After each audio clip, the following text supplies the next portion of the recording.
Nous sommes de retour en direct dans cette édition du 23 mai 2024. Merci beaucoup si vous nous rejoignez à l'instant. Merci beaucoup pour votre fidélité. Désormais, il est l'heure d'ouvrir notre page macroéconomique avec notre invité, Monsieur Pierre Sabatier. Bonjour Pierre. Bonjour. Merci d'être avec nous ce matin. Ça faisait longtemps que vous n'avez pas vu sur Téléfinance. C'est un plaisir de vous revoir. Pierre Sabatier, vous êtes économiste prospectiviste, président fondateur de PrimeView, mais également président de l'OREP. Pierre, on a pas mal de choses à voir avec vous ce matin. On va commencer d'abord par cette remarque. Pierre, on assiste de part et d'autre aux quatre coins du globe à la réduction des chaînes de valeur, au renforcement du protectionnisme. La preuve en est les taux de 100% sur les voitures électriques annoncés par le gouvernement de Joe Biden récemment, les voitures électriques chinoise, la montée des sentiments nationalistes aux quatre coins du globe. Du coup, est-ce qu'on peut supposer malgré tout, malgré ce sentiment et malgré ces mouvements, que la mondialisation peut quand même repartir ? J'ai presque envie de vous poser la question. Non, la réalité, c'est qu'en fait, le monde a changé et ce n'est pas nouveau, a probablement basculé dans un autre monde depuis presque une décennie, on va dire.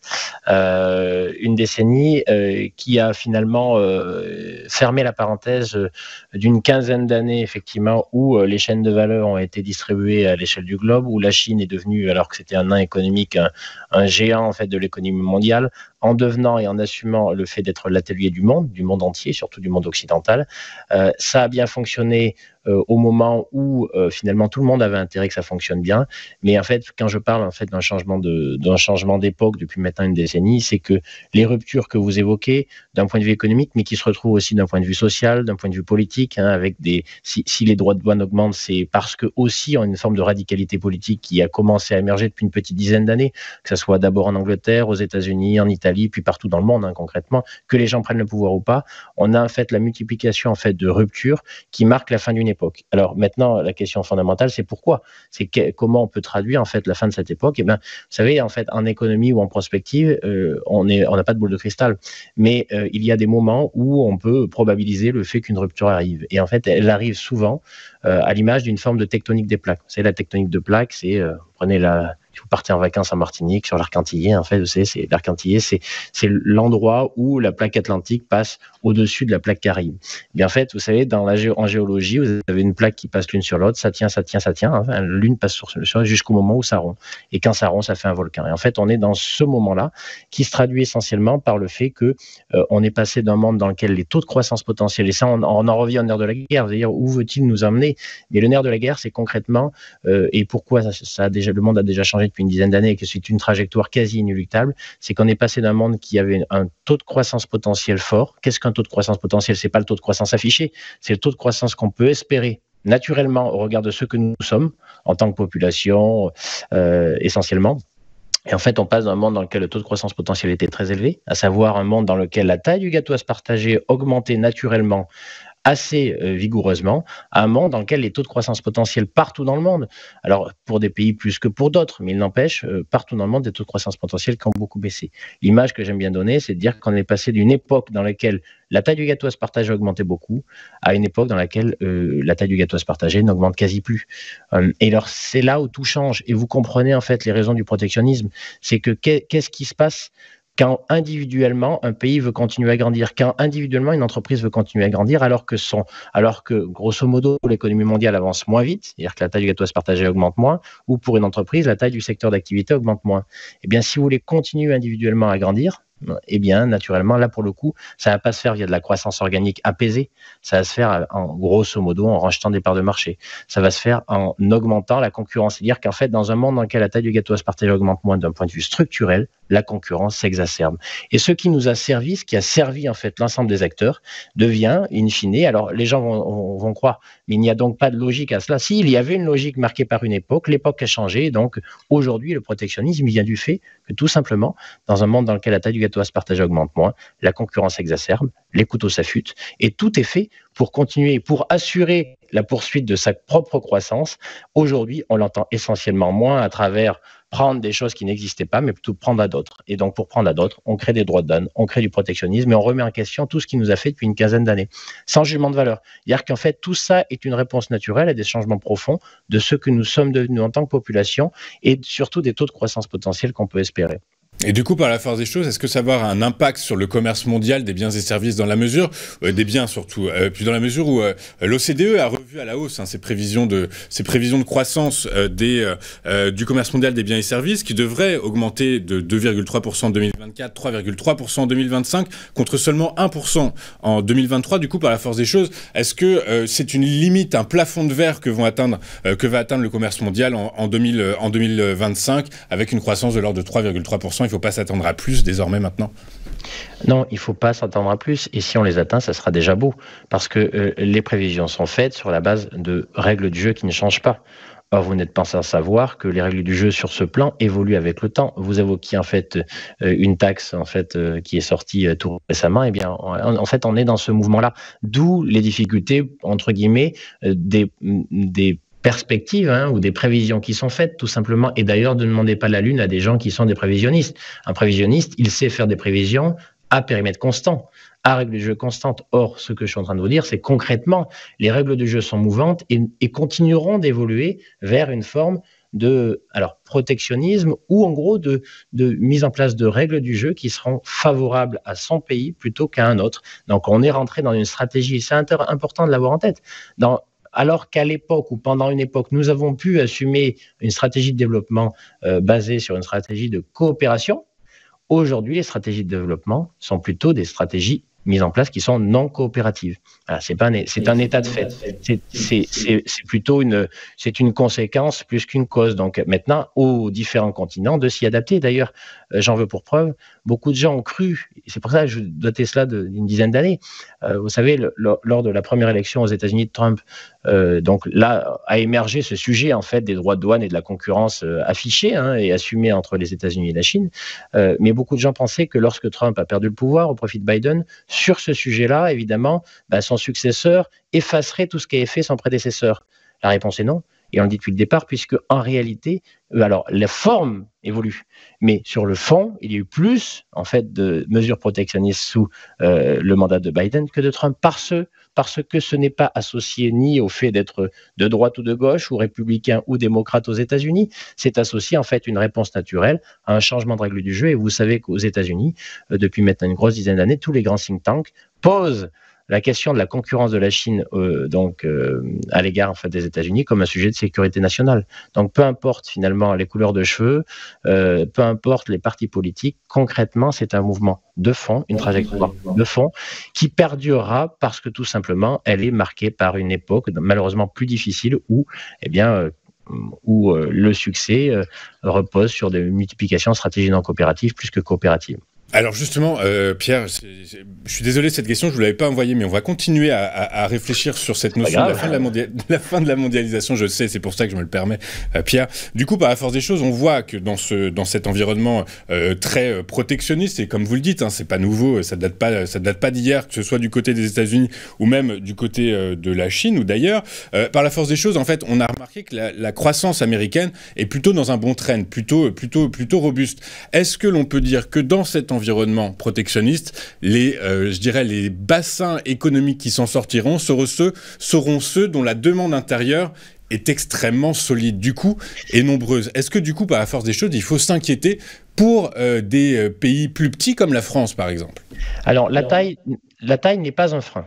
Et ça, pour le coup, c'est intéressant parce que c'est un sujet finalement qui a parcouru l'ensemble des modèles d'organisation qu'on a dessinés depuis une cinquantaine d'années, qui reposaient sur cette idée, qui est une idée fausse en fait, où grosso modo, la puissance est une conséquence de la taille, donc pour exister dans le monde qui vient, il faut être gros. Et d'ailleurs, ça a dessiné tous nos modèles d'organisation depuis 40 ou 50 ans. La réalité, c'est que ce n'est pas démontré et c'est de plus en plus obsolète, puisque à l'époque, et ça fort heureusement, où les progrès techniques, essentiellement les progrès technologiques, permettent de connecter en gros tout le monde ensemble si on l'organise, grosso modo, aujourd'hui, la puissance, elle repose plus sur la capacité à connecter les petits ensemble que sur, en fait, simplement la taille. Ça, c'est le premier élément. Le deuxième élément, c'est que, en fait, vous parliez de mondialisation tout à l'heure, la réponse prévisible et qui est déjà en train de s'implémenter depuis un certain nombre d'années, c'est qu'on n'est pas face à une démondialisation, on est face plutôt à une forme de recontinentalisation. C'est-à-dire qu'en fait, les échanges continue, mais avec des acteurs qui sont plus proches géographiquement, et évidemment, qui sont souvent plus proches culturellement. Et donc, on est face à aujourd'hui, à une économie de bloc, sans revenir à la question de la géopolitique, mais une économie véritablement de bloc, continent par continent, qui finissent en fait par redevenir plus, avec une croissance plus endogène. Premier élément. Deuxième élément, alors pourquoi les États-Unis affichent un taux de croissance plus supérieur en fait à la plupart des pays du monde? Alors il y a une raison structurelle et une raison conjoncturelle. Je commence par le structurel. Tout à l'heure, j'évoquais en fait le fait que nous passions d'un monde dans lequel la taille du gâteau se partage et augmentait vite à un monde dans lequel en fait il augmentait moins. Le déterminisme principal de ce genre de choses, c'est le profil démographique de chaque population. En gros, une population qui est très vieille ou qui vieillit en fait plus vite qu'une autre va avoir un taux de croissance potentiel plus faible qu'une population qui vieillit moins. Or, sur ce plan, pourquoi les États-Unis structurellement, et ça sera de plus en plus le cas, auront des taux de croissance supérieurs au taux de croissance européen, japonais ou autre? C'est tout simplement parce que leur profil, leur ADN démographique, leur profil démographique est plus favorablement orienté que les pays en fait européens, ou évidemment que le Japon, qui lui, pour le coup, sur ce plan, a un profil terrible, parce qu'il amène à l'extinction en fait de la population japonaise si on extrapolait à l'infini. C'est-à-dire, concrètement, il faut savoir que le ministère de la Santé japonais vous dit que les Japonais étaient 127 millions de personnes en fait au top, et ils seront en 2060 entre 80 et 90 millions. Mais ce que je veux dire, c'est pas une vue de l'esprit. Donc, quand vous êtes face à cela, vous comprenez que les taux de croissance potentiels sont très associés en fait aux formes des populations, et sur ce plan, les États-Unis sont numéro 1. Donc, par définition et structurellement, elles afficheront des taux de croissance supérieurs aux taux de croissance européens ou japonais, en sachant que sur ce plan, le Royaume-Uni est numéro 2 et la France est plutôt pas mal placée. Donc, sur ce plan. Donc, il n'est pas tellement une question de taille. Premier élément. Alors après, d'un point de vue plus conjoncturel, l'explication réelle du fait que les États-Unis avancent plus vite que l'Europe sur cette année et l'année dernière, c'est qu'en fait, nous avons un point commun avec les États-Unis en Europe, c'est que les politiques monétaires sont devenues restrictives. En gros, dans une économie, il y a deux pilotes, le pilote monétaire, le pilote budgétaire. Le pilote monétaire, des deux côtés de l'Atlantique, veut que ça ralentisse. Donc, il appuie des deux pieds sur le frein maintenant depuis 2 ans, de manière extrêmement vigoureuse, je dirais, autant aux États-Unis qu'en Europe. Sauf qu'en face, en Europe, grosso modo, le soutien de l'État est moins élevé, en tout cas est progressivement rentré dans le rang, alors qu'aux États-Unis, très clairement, l'autre pilote, le pilote budgétaire, lui, continue de dire c'est open bar. C'est-à-dire qu'en fait, les déficits budgétaires viennent compenser l'effet récessif de la politique monétaire. Quand vous avez deux pilotes qui font deux choses opposées, concrètement, naturellement, il y a un conflit. Et ce conflit-là amène à avoir une économie américaine qui, aujourd'hui, avance plus vite que le souhaiterait la politique monétaire, mais à l'allure, en fait, que souhaite le pouvoir budgétaire. Alors, évidemment, donc ça veut dire concrètement que 7 à 8% de déficit budgétaire aux États-Unis, ça vient compenser des taux qui passent de 1 à 5. C'est ça le sujet. Et donc, la réalité, c'est que des taux à 5%, si vous continuez à faire un déficit budgétaire à 8%, ça va vite finir par devenir insupportable. Pourquoi? Parce que vous finissez par avoir des intérêts payés pour financer ce déficit public qui viennent consommer une grande partie de vos recettes fiscales. Je vous donne un chiffre. Historiquement parlant, sur tous les siècles qu'on peut étudier, on a la chance, alors pas d'ailleurs que par nous, mais de pouvoir avoir en fait une grande analyse sur le moment où en général ça devient compliqué en termes de soutien, de soutenabilité de dette publique, c'est quand en fait le poids de cette dette publique à travers les intérêts que vous payez dépasse les 10% des recettes fiscales. C'est-à-dire qu'en fait vous avez les recettes fiscales sont consommées par le simple fait d'avoir un stock de dette à porter. C'est ça qui rend en fait la dette publique insupportable. Les chiffres ont la dent dure. 800 millions de dollars d'intérêts payés par l'État américain en 2023. Aujourd'hui, on est déjà à 1200. 1200 milliards, c'est légèrement en dessous de 15% des recettes fiscales levées. C'est-à-dire que concrètement, ça ne va pas tenir très longtemps. Donc, c'est la raison pour laquelle, plus conjoncturellement, les États-Unis avancent plus vite que l'Europe. Il y a du structurel, mais ça, on pourra en reparler l'année prochaine, dans 2 ans, dans 3 ans. Ça, c'est pas prêt de changer.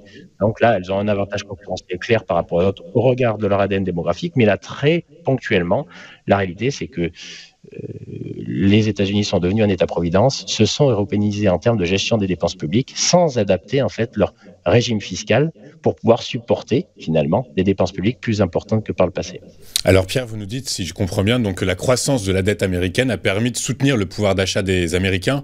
Est-ce que, alors en France, la question se pose également, la dette française culmine à des niveaux records, près de 3 000 milliards de dollars. Du coup, à force des choses, est-ce que ça va avoir quel impact réel, quelles conséquences réelles ça va avoir sur le pouvoir d'achat des ménages? Est-ce que, comme les Américains, eh bien écoutez, il ne faut pas trop s'en inquiéter et se dire que de toute façon, ça soutient notre pouvoir d'achat, je dirais? En fait, ça dépend ce que ça vous coûte. Donc la réponse, en fait, un stock de dette n'est pas un problème. Ça, alors, faut pas trop le lire parce que ça pourrait créer un aléa moral dans l'usage en fait de cette dette. C'est pas le stock qui pose souci, c'est le flux que ça génère. Et donc en fait, c'est les intérêts payés pour porter en fait ce stock de dette publique qui importe. Donc la réponse à votre question, est-ce que c'est la croissance de la dette française qui a une conséquence négative ou positive sur le pouvoir d'achat des Français? Ça dépend ce que ça coûte. C'est toujours pareil, hein, c'est un équilibre entre ce que je dépense versus ce que j'arrive. Aujourd'hui, en fait, à 4% de taux directeur, 4,5% taux directeur en Europe, ça coûte trop cher. C'est-à-dire qu'en fait, c'est plus ça. Le sujet, c'est que le déficit public n'est pas un sujet s'il ne vous coûte pas trop cher. Et donc, la barrière à ne pas franchir, c'est 10% des recettes fiscales. Parce qu'on estime qu'au-delà, en fait, grosso modo, le stock de dette est compensé par le fait, en fait, que ça présente l'essentiel, en gros, de vos recettes fiscales. Donc, l'Europe, face à cela, est une économie qui ralentit plus vite que les États-Unis. Donc, on est déjà dans une situation où le véhicule est en train de ralentir. Les déficits publics sont moins importants que par le passé, beaucoup moins importants en fait qu'aux États-Unis. Alors là, je parle de l'échelle européenne, pas qu'à l'échelle française. En conséquence de quoi, on peut estimer qu'avec les perspectives de baisse de taux d'intérêt et de baisse de taux directeur que va entamer en fait la Banque centrale européenne, et qu'elle doit entamer. Je répète, tout à l'heure, je vous disais, il y a un baisse de taux de croissance potentiel. Ça veut dire qu'en Europe, concrètement, le taux de croissance potentiel, c'est-à-dire qu'on va atteindre, sans utiliser des leviers un peu délétères ou des leviers vicieux, c'est autour de 1% maximum. Donc, vous imaginez bien que si vous mettez en fait des taux à 4 ou 4,5%, quand votre taux de croissance potentiel, c'est 1, ça veut dire clairement, vous créez les conditions pour avoir beaucoup moins que 1. C'est-à-dire qu'une politique de taux d'intérêt, elle doit toujours être adaptée à un taux de croissance potentiel. Ça veut dire que, grosso modo, là, on a fini ce moment-là et on va entamer en fait une phase de baisse des taux qui feront que, d'une certaine manière, le poids de la dette française ou de la dette européenne ne sera pas insurmontable au regard, en fait, aujourd'hui, des perspectives de déficit budgétaire. Ça, c'est le premier point. Donc, ce n'est pas véritablement un sujet à partir du moment où ça vous coûte pas trop cher. Et vu les perspectives de baisse de taux que la Banque centrale européenne va devoir orchestrer si elle ne veut pas en fait que l'économie européenne tombe trop sévèrement en récession, c'est-à-dire qu'elle est trop rigoriste par rapport à ce qu'il ne faudrait, eh bien, ça devrait ne pas poser problème. Donc là, je vous parle vraiment presque comptablement parlant. Après, la question fondamentale du déficit public, par ailleurs, c'est celle de est-ce que les dépenses publiques qui sont assumées correspondent ou sont soutenables dans le temps, en fait, et ça, c'est plutôt un sujet de modèle de société. Et là, il y a du boulot. C'est-à-dire, en gros, est-ce que l'usage de la dépense publique est fait à bon escient, sans parler de volume? Ça, c'est une question plus fondamentale sur laquelle il faudra travailler, mais malheureusement, je pense qu'on n'aura pas le temps de faire le tour de la question ce matin. On va malheureusement, effectivement, pas avoir le temps de faire le tour de cette question ce matin, Pierre, puisqu'il y reste encore un peu de matière pour votre intervention, et notamment en ce qui concerne la réindustrialisation de l'économie française. Est-ce que la France, Pierre, a les moyens d'atteindre les objectifs qu'elle s'est fixés, c'est-à-dire faire passer la part de son industrie dans son PIB de 10 à 15% d'ici 2030? Est-ce que c'est possible ou beaucoup trop ambitieux? Non mais 10, 15, 20, des chiffres ronds en plus, ça traduit quand même... Alors je veux bien que ça soit de la communication et des objectifs. Donc à votre question, est-ce que la réindustrialisation plus globale, française et ailleurs, est possible? La réponse est claire, c'est oui. C'est oui parce que l'époque a changé. Honnêtement, je ne vous aurais pas répondu oui il y a 10 ans. Mais les progrès techniques et les progrès technologiques font qu'aujourd'hui, alors il faut faire attention d'ailleurs en communication, c'est-à-dire que l'industrie d'aujourd'hui ne ressemble pas à l'industrie qui est partie à l'époque, qui avait un contenu en main-d'œuvre très important. Et c'est parce qu'elle avait un contenu en main-d'œuvre très important et que la Chine est rentrée finalement dans l'Organisation mondiale du commerce en 2001, dirigée par un Français d'ailleurs, en autorisant la Chine de jouer avec les règles du rugby alors que en fait, le jeu était plutôt celui du football. Vous comprenez pourquoi elle a réussi. Mais à l'époque, le contenu en main-d'œuvre de l'industrie a fait que, en gros, c'était intéressant de partir. Pourquoi en fait on peut envisager revenir? C'est parce qu'aujourd'hui, l'industrie moderne, elle est très robotisée. C'est-à-dire son contenu en main-d'œuvre est devenu beaucoup plus faible que par le passé. C'est-à-dire concrètement, donc on peut, en fait, à partir de ce moment-là, on a la capacité technique et le modèle économique soutenable qui permettra en fait de rapatrier ce type d'industrie. Donc la question, est-ce que c'est possible? Oui. Maintenant, donc c'est techniquement possible parce que concrètement, l'industrie d'aujourd'hui a un contenu en main-d'œuvre qui est plus faible que par le passé. Après, c'est pas parce que c'est possible qu'on y arrive. Donc la question plus fondamentale, c'est qu'est-ce qu'il faut et comment, en fait, quels sont les paramètres qu'il faut mettre en place pour que ça fonctionne. Très clairement, et c'est comme tout, ça marche aussi dans l'immobilier, vous voyez, hein, quand vous faites disparaître les incitations fiscales, et ben bizarrement, en fait, les gens n'y viennent plus. Et ben c'est pareil, c'est-à-dire que si véritablement vous voulez impulser quelque chose, il faut des incitations fiscales fortes pour pousser les entreprises qui seraient susceptibles de s'installer ici, de s'installer sur notre territoire. Donc, une politique d'incitation fiscale qui est obligatoire, un peu comme les dispositifs fiscaux en soutien de l'immobilier locatif neuf. Vous savez, pendant très longtemps, beaucoup de gens ont tapé dessus. À partir du moment où ils disparaissent, et ben, en fait, le marché s'arrête. Donc, à un moment donné, si vous voulez véritablement en faire un objectif, il faut amorcer la pente. Après, une fois que vous avez dit ça, quel type d'effort fiscal ou d'incitation fiscale? Clairement, moins de l'impôt sur la fiscalité finale, de l'IS, mais beaucoup plus d'impôt de production. Et donc, travailler beaucoup plus, un peu, voilà, donc, sur de l'incitation fiscale plutôt basée, en fait, sur les coûts de production, l'impôt de production, donc plutôt sur la fiscalité du travail. Si vous faites ça, déjà, vous créez un appel d'air. Après, le deuxième point extrêmement important, c'est que dans un pays qui a des contraintes environnementales légitimes, hein, puisqu'on a la question, en fait, de transition énergétique, la question fondamentale qu'il faut se poser, donc si vous faites ça, l'entreprise susceptible ou l'industrie susceptible de venir, elle va venir. Maintenant, la question fondamentale pour un pays comme la France, c'est qu'il ne faut surtout pas la laisser s'installer n'importe où. Et donc, il faut un pilotage géographique des implantations industrielles qu'on veut mettre sur notre territoire. Donc, grosso modo, il faut les orienter pour des questions d'ordre immobilier, de foncier et d'environnement. Et donc, il faut envisager la réindustrialisation de la France avec un vrai programme, avec un vrai pilotage géographique et donc privilégier l'installation de ces industries-là, surtout pas proche des grands centres métropolitains, mais au contraire dans les territoires qu'on appelle déconcentrés, qui jusque-là, en fait, pâtissent et sont en retard par rapport aux autres territoires. Donc le vrai enjeu, pour que tout se passe bien et que ce soit possible, c'est un pilotage géographique d'une réindustrialisation amorcée par une incitation fiscale essentiellement basée sur le travail, avec en gros la cerise sur le gâteau tout de même, parce que l'industrie c'est bien, mais pourquoi faire? C'est qu'en faisant cela, vous permettez à des territoires qui sont en retard économiquement, hein, on peut en dénombrer à peu près 73 départements en France, vous voyez, sur une petite centaine, ça fait quand même beaucoup de territoires sur lesquels il y a un terrain de jeu intéressant, et en faisant cela, vous permettrez à ces territoires-là de bénéficier d'effets indirects à travers, en fait, puisque si vous amenez de l'industrie, vous amenez de l'emploi. Il faut savoir que l'emploi dans l'industrie est un emploi bien payé. Donc, sur des territoires qui sont en retard, eh bien, vous aurez des effets indirects parce que ces industries-là amèneront du pouvoir d'achat là où il en manque et donc le développement de commerce de détail. Et vous savez, vous pourrez régler comme ça tout un tas de problèmes qui ont émergé depuis une trentaine d'années. Donc, c'est possible à partir du moment où on le pilote et on crée les conditions du succès avec un amorçage de la pompe, évidemment, avec de la fiscalité. Les gens n'aiment peut-être pas, mais c'est obligatoire. Oui, alors après, bon, pareil, Pierre, on est pris par le temps, mais comme vous nous dites, juste avant, vous nous expliquiez que la charge de la dette, finalement, ne devait pas être problématique pour ne pas appuyer, ne pas mettre la tête sous l'eau de l'économie. Par la force des choses, on peut comprendre que ces incitations fiscales pourraient, in fine, gréver encore plus, je dirais, renforcer encore plus, augmenter encore plus le niveau de dette de l'État français. Mais du coup, par la force des choses, c'est le serpent qui se mord la queue. C'est difficile Non, c'est là où vous avez raison. C'est que dans un monde dans lequel la taille du gâteau à se partager augmente vite, nous n'avons jamais à faire d'arbitrage, on peut tout faire.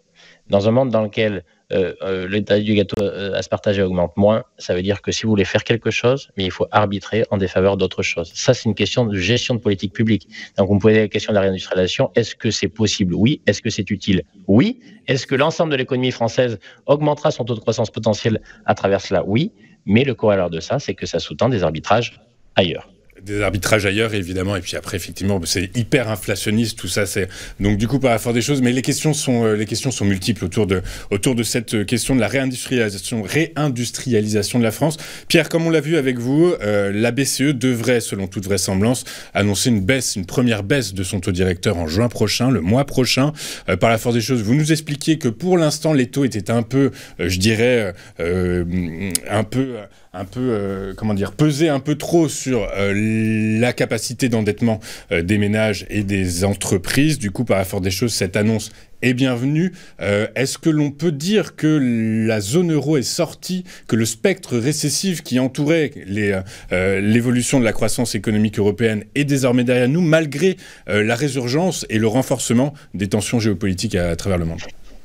Alors, j'ai envie de dire que il faut se méfier. Donc, vous et moi, probablement, et les gens qui vous écoutent sont très sensibles en fait au marché financier et donc voient à travers en fait le début d'une baisse de taux et très vite en fait vont mettre derrière nous les effets en fait des taux élevés qui ont été implémentés jusqu'à maintenant. Attention, dans l'économie réelle, les ajustements sont pas terminés. Il faut en avoir conscience. Ce n'est pas parce que la Banque centrale commence à baisser ses taux de manière extrêmement, enfin, ça va rester au départ en fait l'épaisseur du trait, que les conditions monétaires vont devenir favorables. Vous savez, et ça marche dans les deux sens. Et d'ailleurs, je pense qu'on l'avait exprimé, enfin, je l'avais exprimé avec vous. Quand on monte ses taux, la traduction opérationnelle dans l'économie réelle, c'est 12 à 18 mois plus tard. Alors, fort heureusement, quand vous les baissez, il ne faut pas attendre 12 à 18 mois, ça va un peu plus vite, mais ce n'est pas immédiat. C'est-à-dire que le fait effectivement d'avoir en fait des baisses des taux qui démarrent à juste titre et de manière légitime d'ailleurs hein, pour le coup à partir du mois de juin n'aura d'impact sur les ou dans l'économie réelle et une fois que les ajustements sont terminés et probablement pas avant la fin de cette année et même plutôt à horizon 2025. Donc attention à ne pas aller trop vite en besogne hein. Donc n'oublions pas que si les taux baissent c'est parce que le véhicule ralentit. Et donc, il va falloir injecter du carburant. Et donc, elle est déjà à l'arrêt. Alors, en zone euro, en fait, elle est déjà à l'arrêt donc en Europe, tout simplement parce que là, on a eu un impact plus rapide en Europe qu'aux États-Unis. Je l'ai expliqué tout à l'heure parce qu'on avait moins de soutien budgétaire pour compenser en fait, en gros, le côté freinage en fait de la Banque centrale. Elle est déjà au ralenti. Elle va rester au ralenti en fait tout au long de l'année. Vous pouvez avoir en fait Après, je vais pas commenter les chiffres trimestre par trimestre parce que c'est presque des effets de bord, mais globalement en termes de trajectoire, le début du cycle, il sera un peu plus tardif que le lendemain de la baisse de la première baisse des taux directeurs de la Banque centrale européenne. Il faudra attendre probablement le début 2025 pour avoir des conditions de financement qui permettent à nouveau, pour une raison toute simple, hein, sachez qu'une banque finance un projet à travers l'écart entre la rentabilité économique du projet et le coût du capital. Donc rentabilité d'un projet par rapport au coût du capital. Quand le coût du capital est à 4, ça veut dire que tout projet qui ne voit pas sa rentabilité supérieure à celle-ci n'est pas finançable. Et vous comprenez pourquoi il y a moins d'investissement et moins de consommation dans ce cadre-là. Quand les taux étaient à 0, dans ces cas-là, tout projet est finançable. Et donc, vous financez à juste titre tout projet.